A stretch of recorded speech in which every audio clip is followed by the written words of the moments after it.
This video is going to be on section 3.3, 2 basic rules of probability. So we've seen these rules already, but we put them together and we have a few more examples. And the first one is the multiplication rule. And that states that if A and B are two events defined on a sample space, then the probability of A and B equals the probability of B times the probability of A given B. And that's the same as the probability of A given B equals the probability of A and B divided by the probability of B. We've just multiplied both sides of that second equation by the denominator, and that gives us the one on the left. So that is our multiplication rule. So then if A and B are independent, the probability of A given B equals the probability of A. So in that case, then the probability of A and B would be the probability of A times the probability of B. Because if they're independent, this here equals the probability of A, so we can just replace this conditional with the probability of A. So the addition rule states that if A and B are two events defined on a sample space, then the probability of A or B equals the probability of A plus the probability of B minus the probability of A and B. So take the probability of one, add the probability of the other, but subtract off anything they have in common so you don't double count it. If A and B are mutually exclusive, then the probability of A and B equals 0. So this piece here would be 0. So then we get the probability of A or B equals the probability of A plus the probability of B. So the word or has two meanings. Sometimes ors are called the union of sets. The inclusive or is when both events can occur at the same time. So if you are talking about the probability of selecting a queen or a heart when one card is picked from a deck, in this case, the queen of hearts would be included in both pick a queen, pick a heart, so it would be counted twice. So we would want to subtract it off. So the probability of picking a queen, well, not the probability, the number of chances of picking a queen are 4. Picking a heart, there's 13 in a deck, but then we have to subtract off the queen of hearts so that we don't double count it. So there would be 16 possibilities when we're talking about picking a queen or a heart. The exclusive or has events that cannot occur at the same time. So if we were asked to find the probability of getting a queen or a king, we'd be looking for one of the 4 queens or one of the 4 kings. And in this case, there's no overlap, so there would be 4 plus 4 or 8 possibilities. So that's where we get this formula. The probability of A or B equals the probability of A plus the probability of B minus the probability of the and, A and B. And this works because if the two events are mutually exclusive, then the probability of A and B is 0. So an example, Helen plays basketball. For free throws, she makes the shot 75% of the time. Helen must now attempt 2 free throws. Let's let C equal the event that Helen makes the first shot. So that probability of C is 0.75. D is the event that Helen makes the second shot. The probability of D is also 0.75 because she makes the shot 75% of the time. The probability that Helen makes the second free throw, given that she made the first, is 0.85. That is information given to us that we didn't figure out. So what is the probability that Helen makes both free throws? So first, the probability of C and D equals the probability of D and C. Just think, just keep that in your mind when you're working on these formulas, that when you're talking about the and, it doesn't matter which event letter comes first. But the probability of D given C, the probability she makes the second free throw shot, given she made the first, is 0.85. So then the probability she makes the first free throw and the second free throw is going to be the probability of C times the probability of D given C. So that is going to be 0.75 times 0.85, or 0.6375 or 63.75% of the time. So I put this piece in up here just so that when we were doing our formula, we could sort of line the letters up in the right way for the formula. So hopefully that makes sense and is clear.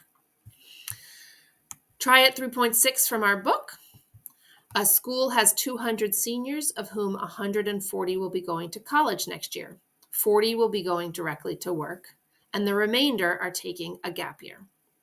50 of the seniors going to college play sports. 30 of the seniors going directly to work play sports. 5 of the seniors taking a gap year play sports.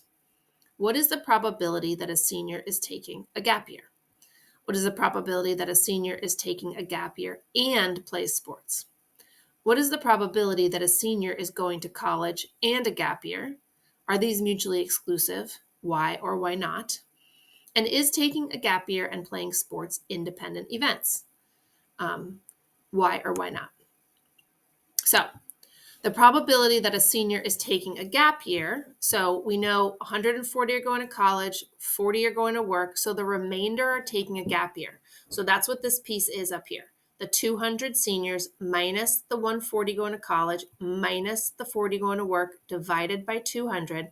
So 20 are taking a gap year divided by 200, which is 1/10 or 0.1. The probability that a senior is taking a gap year and plays sports. So gap year and sports, we know that 5 of the seniors taking a gap year play sports. So 5 out of 200, 1/40, or 0.25. The probability that a senior is going to college and a gap year, are these mutually exclusive? Why or why not? The probability is 0 because you can't be going to both to college and taking a gap year at the same time. So the probability is 0 because they are mutually exclusive events. Is taking a gap year and playing sports independent events, and why or why not? So taking a gap year and playing sports is 0.25. We figured that out in part B. Probability of taking a gap year times the probability of playing sports is 0.1 times 0.425, which is 0.0425. These are not the same, so these are not independent events. So remember, we had those things about figuring out mutually exclusive and independent. And for independent, all 3 had to be true for them to be independent. As soon as one of them is false, then we know that the events are not independent. And that is the case here. So same problem, different questions. 200 seniors, 140 going to college, 40 going to work, the remainder taking a gap year, and our information about sports. So what is the probability that a senior is going to college? So that's pretty straightforward, right? So 140 over 200, so 7 out of 10 or 0.7. The probability that a senior plays sports. So we're going to add up all the seniors that play sports. So this is the addition formula or rule. I wrote it this way. You could do the individual fractions, and then add them up at the end. It's the same thing.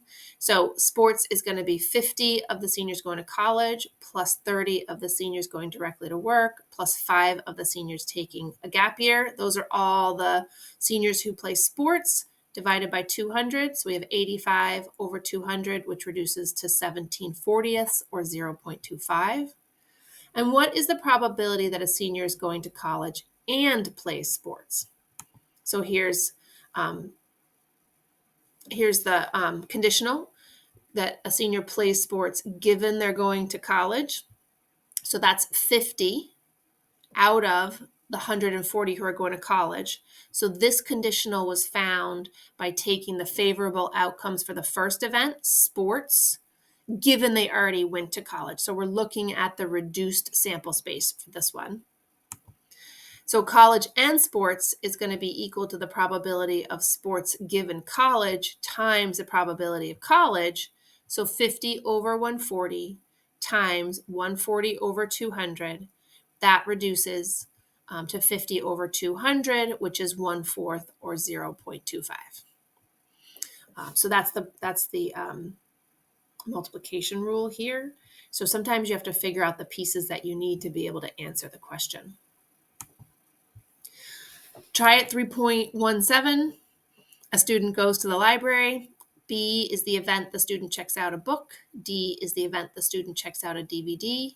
If the probability that a student checks out a book is 0.4 and that they check out a DVD is 0.3, we also have that the probability they check out a DVD given they already checked out a book is 0.5. So we're going to find the and with the multiplication rule and the or with the addition rule. These are not independent because the probability of D given B does not equal the probability of D. So it's good to know that when you're doing your addition rule. So the probability of B and D, remember, it doesn't matter which way you write the letters, so that's the same as the probability of D and B. So that's going to be equal to the probability of B and the probability times the probability of D given B. And I did that because, again, sometimes we're given information, and so we just have to remember that certain things are equivalent so that we can use the formula. So 0.4 times 0.5, that equals 0.2. These events are not mutually exclusive because the probability of B and D does not equal 0. So the probability of B or D is going to be the probability of B plus the probability of D minus the probability of B and D. So we have 0.4 plus 0.3 minus 0.2. And that is 0.5.